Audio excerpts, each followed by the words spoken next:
నమస్కారం. కార్తీక పురాణం 20వ రోజు పారాయణలోకి వచ్చాం. ఈరోజు కార్తీక సోమవారం. అయితే సోమవారం నాడు పగలు ఉపవసించి సాయంకాలం దీపారాధన చేసుకుని దేవాలయ దర్శనం ఏదైనా చేసుకుని అవకాశం ఉంటే సాయంకాలమే ప్రదోష కాలంలో ఇంట్లోనో దేవాలయంలోనో రుద్రాభిషేకాన్ని జరిపించి ఉపవాస విరమణ చేయవచ్చు. ఒకవేళ అంత పెద్దదిగా చేయలేకపోతే పగలు ఉపవసించి సాయంకాలం ఇంట్లోనే దీపారాధన చేసుకుని కొంత శివార్చన కానీ విష్ణువార్చన కానీ మన ఇంటి పద్ధతి ఏదైతే ఆ ప్రకారం అర్చన చేసుకుని కాస్త వంట చేసుకుని స్వామివారికి నివేదన చేసి ఆ ఆహారాన్ని భుజించవచ్చు. ఉపవాస విరమణ చేయొచ్చు. ఎవరినైనా పిలిచి వారికి భోజనం పెట్టినా మంచిది. లేదా ఎవరైనా బ్రాహ్మణులకి మోయనివ్వటం లేదా స్వయం పాకం ఇవ్వటం లాంటివి కూడా మంచిదే. సోమవారం నాడు ఒకవేళ పౌర్ణమి నాడు గనక మీరు దీపదానం చేయలేకపోయినా లేదా 365 ఒత్తులు వెలిగించుకునే అవకాశం మీకు కుదరకపోయినా ఈ రోజున సోమవారం నాడు దీపదానం చేసుకోవచ్చు. 365 ఒత్తులు వెలిగించుకోవచ్చు. ఎక్కడైనా నదీ జలాలలో దీపాన్ని వదిలిపెట్టడం లాంటి క్రియలు కూడా చేసుకోవచ్చు. ఇది కార్తీక మాసంలో ప్రత్యేకమైన సోమవారాలు విశేషం కదా. ఇందులో వచ్చిన ఒక సోమవారాన్ని మనం మిగిలిన సోమవారాల్లో చేయలేని క్రియలన్నీ లేదా పౌర్ణమి నాడు చేయలేకపోయినవి కూడా ఆ పుణ్యకార్యాలన్నీ ఈ రోజున చేసుకోవచ్చు. అవకాశాన్ని బట్టి ఈ దొరికిన సోమవారాన్ని సుసంపన్నం చేసుకుందాం దాంతో. అయితే ఇప్పుడు వాళ్ళు ఏం కథ చెప్పబోతున్నారో చూద్దాం. జనక మహారాజు అడుగుతున్నారు, మునీంద్ర, సర్వపాపాలని నశింపచేసేది సౌభాగ్యప్రదము అయినటువంటి కార్తీక మహాత్మ్యాన్ని ఇంకా విన్న కొద్దీ వినాలనుంది, ఇంకేదైనా విశేషం చెప్పమని అడిగారు. అడిగితే వశిష్ఠ మహాముని ఇలా చెప్తున్నారు, వినుము ఓ రాజా, ఇది విను. కార్తీక మహాత్మ్యాన్ని గురించి అగస్త్య మహామునికి అత్రి మహామునికి జరిగిన సంవాదం ఒకటి కలదు. అంటే సంవాదం అంటే పోట్లాట అనుకోకూడదని. వాదం అనగానే మనం ఏమనుకుంటాము, డిబేట్ అనుకుంటాం. కాదు, సంవాదము అంటే ప్రసంగం, మాట్లాడుకోవటం అన్నమాట. వీళ్ళు ఒకరికొకరు చెప్పుకున్నారు. ఎవరెవరు? అగస్త్య మహాముని, అత్రి మహాముని. ఇది చాలా ఆశ్చర్యకరమైన విషయం అట. ఏం మాట్లాడుకున్నారో చూద్దాం. అత్రి మహాముని ఇలా అంటున్నారు, అగస్త్య మునీంద్ర, ఉపకారం కోసము కార్తీక మహాత్మ్య బోధకమైన హరికథను ఒక దానిని చెప్పేది విను.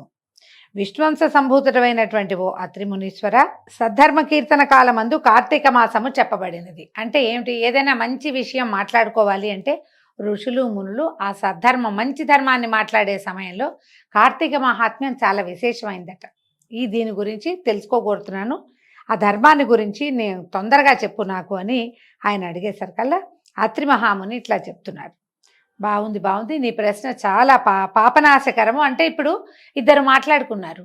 వాళ్ళిద్దరూ ఒక విషయాన్ని గురించి ఇది మంచిది, ఇది పుణ్యప్రదమైనది, చేయవలసిన విధి, మానవులందరూ దీన్ని ఆచరించవలసింది అని ఇద్దరు మహర్షులు మాట్లాడుకుంటే దాన్ని వినినటువంటి శిష్యులు ఒక నోటి నుంచి ఇంకొక నోటికి ఈ సంవాదము, దీని యొక్క విశేషము, ఏ విషయం గురించి పరమపుణ్యప్రదం అని చెప్పుకుంటారో ఆ విషయము ప్రపంచంలోకి వెళ్ళిపోతుంది. ఇప్పుడు ఒక పెద్ద మనిషి ఇంకొక పెద్ద మనిషిని ఒక విషయం మీద ప్రశ్నించారంటే అది కేవలం లోకోపకారం కోసమే జరిగేదట పూర్వం. అందుకని సర్వపాపము పోగొట్టేటువంటిది, అన్ని రకాల పాపాలని పోగొట్టే ప్రశ్న ఇది. కాబట్టి నువ్వు హరికథా సందర్భాన్ని జ్ఞాపకం చేసావు, చెప్తాను విను అని. కార్తీక మాసంతో సమమైన మాసం లేదు, వేదంతో సమానమైన శాస్త్రం లేదు, ఆరోగ్యంతో సమానమైన ఉల్లాసం లేదు, అలాగే హరితో సమానుడైన దైవము లేడు. కార్తీక మాసమందు ప్రాత స్నానము, దీపదానము, హరిపూజ సల్పేవాడు ఇష్టార్థాన్ని పొందుతాడు. విష్ణుభక్తి వలన కలియుగమందు వివేకము, ధనము, యశస్సు, ప్రతిష్ట, లక్ష్మి, విజ్ఞానము, సర్వత్ర విజయాన్ని కూడా పొందుతారు. ఈ విషయాన్ని గురించి ఒక పూర్వ చరిత్ర ఉన్నది అని చెప్పారు. త్రేతాయుగంలో అంటే రాముల వారు పుట్టిన యుగంలోనే వారికంటే చాలా ముందు కాలంలో అయోధ్య నగరానికి సూర్యవంశ సంభూతుడైనటువంటి పురంజయుడు అనే ఒక రాజు ఉండేవాడు. మనకి సూర్యవంశ చరిత్రలు చెప్తారు.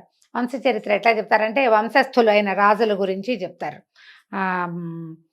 రాముల వారి వివాహం అప్పుడు శ్రీరామ పట్టాభిషేకాలు అవి జరుపుతాము. సీతారామ కళ్యాణం చేసినప్పుడు వారి వంశస్థులందరి పేర్లు చెప్తారు. అందులో పురంజయుడు ఉన్నాడో లేదో తెలియదు, కానీ అయోధ్య నగరాన్ని పాలించిన రాజుల పేర్లు ఎన్నో కనపడతాయి. ఆ కనపడే వాళ్ళలో పురంజయుడు ఒకడు. ఈయన మొదట ధర్మాత్ముడుగానే ఉండేవాడు. రాజ్యానికి వచ్చిన కొత్తల్లో తండ్రి గారు విధించిన విధానాల ప్రకారమే రాజ్యాన్ని చేసేవాడు. రోజు నిత్య దేవాలయ సందర్శనము, పూజా విధానము, యజ్ఞము, హోమము, బ్రాహ్మణ దానాదులు అవి చక్కగా చేసేవాడు కొత్తల్లో. క్రమంగా ఏమైంది, ఆయనకి బలం పెరిగిందనమాట. తర్వాత ఐశ్వర్యవంతుడై బుద్ధి నశించి దుష్టపరాక్రమయుక్తుడై మహాశూరుడయ్యును సత్యము శౌచము విడిచి దేవబ్రాహ్మణ భూములను అపహరించి బ్రాహ్మణులను ద్వేషించి లోభి హింసకుడు కూడా అయి బంగారాన్ని దొంగిలించే వాళ్ళకి ఇష్టుడుగా ఉన్నాడు. ఎలా అయ్యాడో చూడండి. మొట్టమొదటి చక్కగా ధర్మంగానే మొదలుపెట్టాడు. రాజ్యంలో రకరకాల పంటలు పండేవి, చుట్టుపక్కల రాజులందరినీ జయించి పెట్టుకున్నాడు. ఎవరైనా వస్తే వాళ్ళని తొలగించేసేవాడు. క్రమంగా తన బలం మీద అతనికి నమ్మకం వచ్చింది.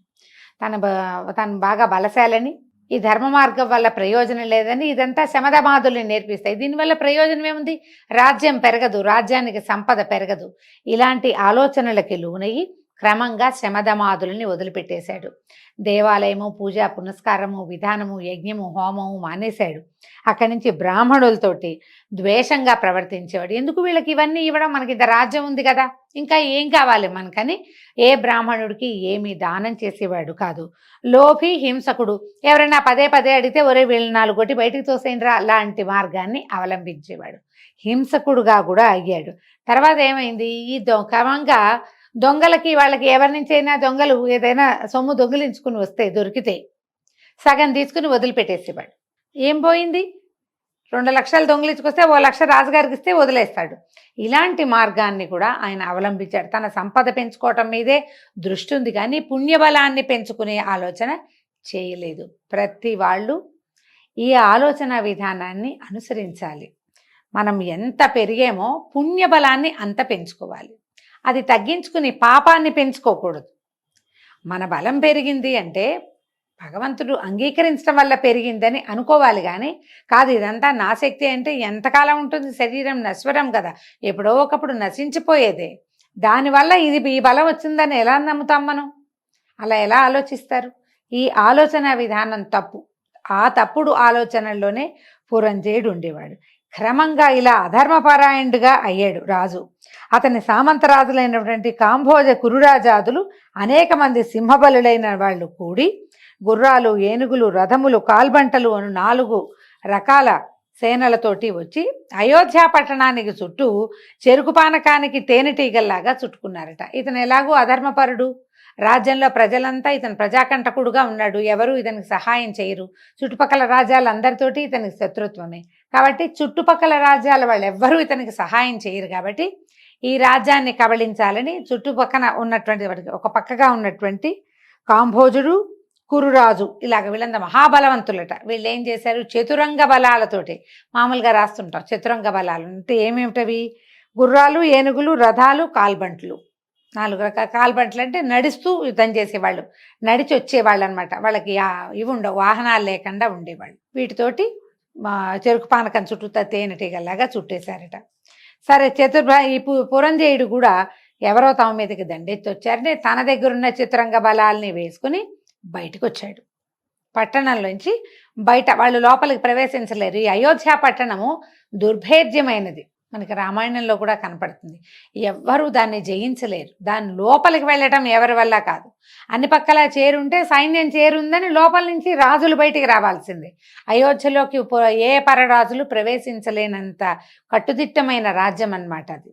అయితే ఈయనే పట్టణంలోంచి బయటకు వచ్చాడు. ఈయన ధనుర్బాణయుతము, ధ్వజయుతము, స్వయం ప్రకాశమానము, అనేక దిగ్విజయాలు చేసింది, శస్త్రాస్త్రపూరితము, మహాచక్ర సంయుతము, మంచి గుర్రములతో కూడింది అయినటువంటి సూర్యదత్తమైన రథాన్ని ఎక్కి ధనుర్బాణాలు ధరించి సాది, నిషాది, రథి, పత్తి రూప చతురంగ బలాలతోటి పురద్వారంలోంచి శత్రు సైన్యంలోకి ప్రవేశించి భేరీతూర్య నాదములకు, శంఖ గోముఖ నాదములను, చాపటంకార ధ్వనులను ఒక్కమారుగా ఉరుముల చప్పుడు వలె ధ్వని చేయించాడు. ఎన్ని రకాల మోతలు మోగించట. ఆయనకి తనకున్నటువంటి ఈ చతురంగ బలాలే కాకుండా ఇంకా చిన్న చిన్న సమూహాల్లాగా ఉన్నాయి. మొత్తం సమూహాన్నంతా వేసుకుని బయటకు వచ్చేసాడు.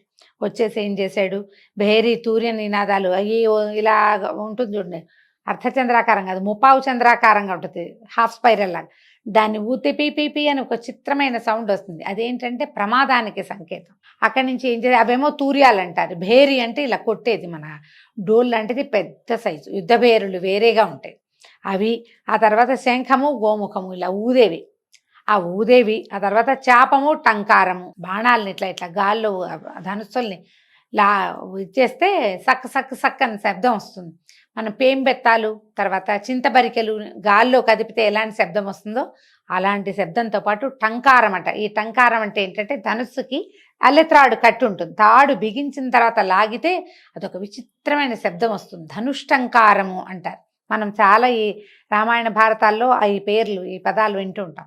ఆ టంకార ధ్వనులతో ఉరుముల చప్పుడులాగా పెద్ద శబ్దం చేయించాడు. అంటే మీకెవరికి నేను తీసుకోలేదు, నేనేమీ తక్కువ కాదు, నా దగ్గర చతురంగ బలాలు ఉన్నాయి, ఇలాంటివి బోల్డ్ ఉన్నాయి నాకని చెప్పి ఆయన యుద్ధంలోంచి అదే పట్టణంలోంచి యుద్ధానికి బయటకు వచ్చాడు. సాధారణంగా యుద్ధాలు చేసేటప్పుడు ఏంటంటే ముందు ఖచ్చితంగా రణచండికని పూజించాలి. ఏదైనా యుద్ధానికి బయలుదేరేటప్పుడు సమయాలు చూసుకోవాలి.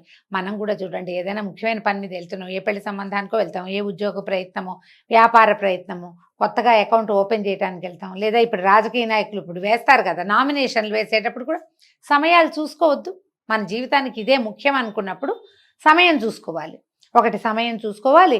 ఏదైనా దేవతా పూజ విధానం ఏదైనా చేసి ఓ అభిషేకమో, ఓ పూజ, ఓ పునస్కారమో, ఓ దేవాలయ దర్శనమో ఏదైనా చేయాలి. ఏమీ చెప్పలేదు చూడండి. వాళ్ళు ఎవరో వచ్చారనగానే అందరినీ పట్టండి రా పదండి అనేసి మొత్తం జనమంతా బయటకు వచ్చేసారు. కానీ ఈయన పూజ చేసినట్టుగా ఎక్కడా చెప్పబడలే, ఏమీ చేయలే. రణచండికని పూజించకుండా అసలు యుద్ధంలోకి ప్రవేశించరు. ఈ ముందు వచ్చినటువంటి కాంభోజ కురురాజాదులు అవన్నీ చేసుకుని వచ్చారు, వాళ్ళ ఇంటి దగ్గర వాళ్ళు చేసుకునే వచ్చారు. ఈ పట్టణంలో నుంచి బయటకు వచ్చేవాడు 4 చూసుకుని అన్ని దేవాలయాల్లో పూజలు చేయించి తన పేరుతో అర్చనలు చేయించుకుని భగవంతుని పూజించి రావాల్సినటువంటి పురంజయుడు తన భుజబలం మీద అపారమైన విశ్వాసం కలిగిన వాడై భగవంతుణ్ణి తోసి రాజని అసలు వేద మార్గాన్ని అవలంబించకుండా జనాల్ని వేసుకుని పట్టణంలోంచి బయటకు వచ్చాడు. ఈ పురాణాలు మనకి ప్రత్యేకంగా చెప్పే సంగతులు ఇవేనండి. ఏదైనా ముఖ్యమైన పని ఇదే మన జీవితం అని అనుకున్నప్పుడు దాన్ని శ్రద్ధతోటి చేయాలి. మనకి ఒక విధానం ఉంది, ప్రత్యేకమైన సమయాలు, ఏ సమయంలో వెళ్ళాలి, సమయంలో వెళ్ళకూడదు. ఈ వారం మంచిది, ఈ వర్జ్యం పనికిరాదు. ఈ వర్జ్యం అంటే అసలు వదిలేయవలసిన సమయం. ఆ తర్వాత హోరాకాలాదులు చూసుకోవటం, రాహుకాలమా దుర్ముహూర్తమా చూసుకుని బయలుదేరాలి. చూడకపోతే సావు తప్పి కన్నులెట్టబోయింది పురంజయుడికి. మనకేమో పని అవ్వదు, ఏ పని మీద వెళ్తున్నామో అది సక్సెస్ కావాలి కదా, అది కాదు. కాబట్టి ఇలా ఎక్కడికైనా వెళ్ళేటప్పుడు ఆ జాగ్రత్తలన్నీ వహించాలి. ఏ జాగ్రత్తలు వహించనిటువంటి ఈ పురంజయుడు యుద్ధరంగంలో అడుగుపెట్టాడు చతురంగ బలాలతోటి.